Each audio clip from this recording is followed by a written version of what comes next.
गांव से सब लोग जुड़े होंगे, जो नहीं जुड़े हैं वो इस कविता के बाद जुड़ जाएंगे कि करीने से समेट लेता हूं मैं अपनी हर एक चीज, करीने से समेट लेता हूं मैं अपनी हर एक चीज, पर जब छोड़ता हूं घर मैं घर पर छूट जाता हूं। इसी में एक और है कि ख्वाब सजाना, 7-8 साल से गुड़गांव में रहने के बाद, कि ख्वाब सजाना शहरों का भी ठीक है लेकिन ध्यान रहे, ख्वाब सजाना शहरों का भी ठीक है लेकिन ध्यान रहे, घर के इतने पास रहो कि जब जी चाहे लौट सको। और कुछ और ख्याल है इसमें कि झूठ है ये कि याद नहीं है आता गांव। एक दिन ऐसे ही किसी का फोन आया गांव से कि अब तो तुम्हें याद भी नहीं आती है, कि झूठ है ये कि याद नहीं है आता गांव, अब आंखों का ख्वाब बना है जाता गांव। शहर तो भटका देता है रोटी छत को, पगडंडी तक पर भूखा नहीं सुलाता गांव। झूठ है ये कि याद नहीं है आता गांव। उसने केवल देना सीखा लिए बिना, उसने केवल देना सीखा लिए बिना, रत्ती भर इस पर भी नहीं इतराता गांव। झूठ है ये कि याद नहीं है आता गांव। मुझे याद है गुजरे दिन वो बचपन के, जिस पर अपना हक भी नहीं जताता गांव। और आगे इसमें कि शहर तुम्हें अपना भी ले लेकिन रीते, शहर तुम्हें अपना भी ले लेकिन रीते, सदा रहेगा ये सब याद दिलाता गांव। सच है ये कि याद बहुत है आता गांव। कुछ ख्याल ही लिखता हूँ, शेर गजल शायरी ये हो नहीं पाया अभी तक। तो कुछ ख्याल कि तन्हाई से डरकर भागा है कोई और, तन्हाई से डरकर भागा है कोई और, मेरा अवश्य चले तो मैयत में भी तन्हा चलूंगा। और एक और ख्याल कि हर दोस्त को है फिक्र यहाँ अपने दोस्त की, हर दोस्त को है फिक्र यहाँ अपने दोस्त की, सो तन्हाई मेरे साथ रही आखिरी दम तक। तन्हाई पर कुछ और ख्याल कि तन्हाई की पैरोकार है तन्हाई, तन्हाई की पैरोकार है तन्हाई, तन्हाई की अलमदार है तन्हाई, जिसको चाहा उसको तन्हा कर बैठा, जिसको चाहा उसको तन्हा कर बैठा, आदत से लाचार है मेरी तन्हाई। तो इतना डर लग रहा है क्या मतलब?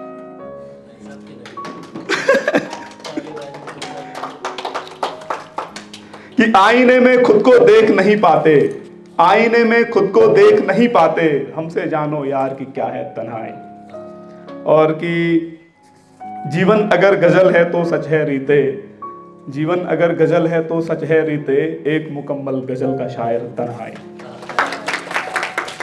कुछ ख्याल उदासी पर कि कभी ताश के पत्तों सा बिखरते हुए हम, कभी ताश के पत्तों सा बिखरते हुए हम, कभी किताब के पन्नों सा संवरते हुए हम, अपने चेहरे की खुशी छोड़ कहीं आते हैं, उसके चेहरे की उदासी से गुजरते हुए।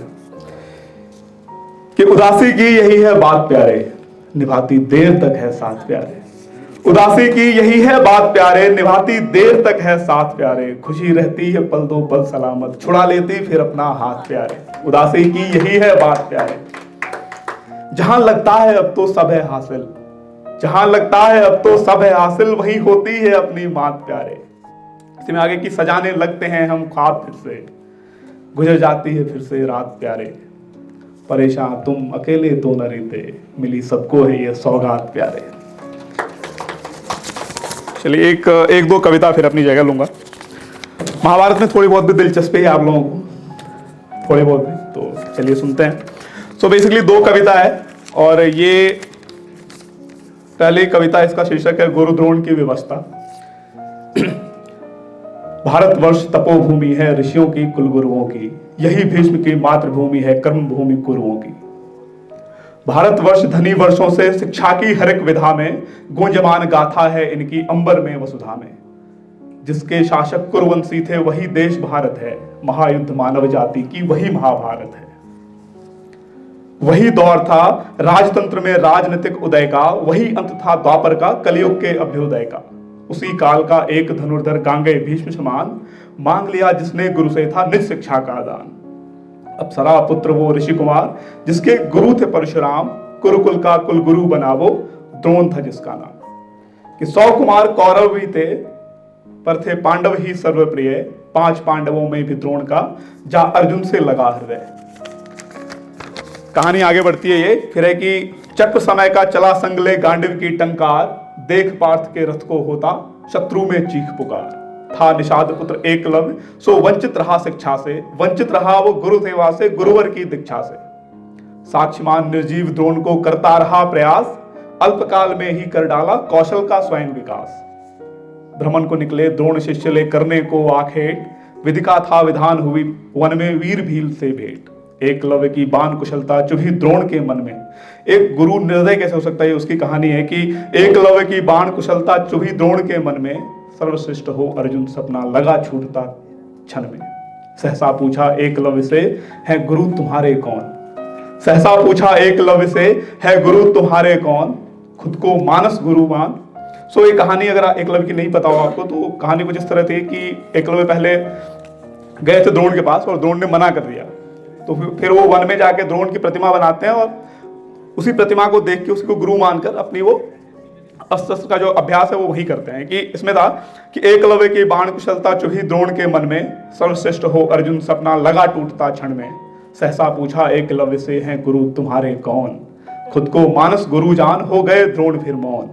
नहीं चाहते थे दुनिया में योद्धा पार्थ समान, मांग लिया फिर एकलव्य से अंगूठे का दान।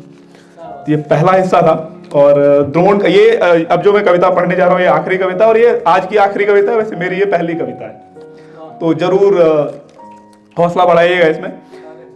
और ये कविता मैं ये भी कहूँगा कि ये कविता मेरे परवरिश की कविता है।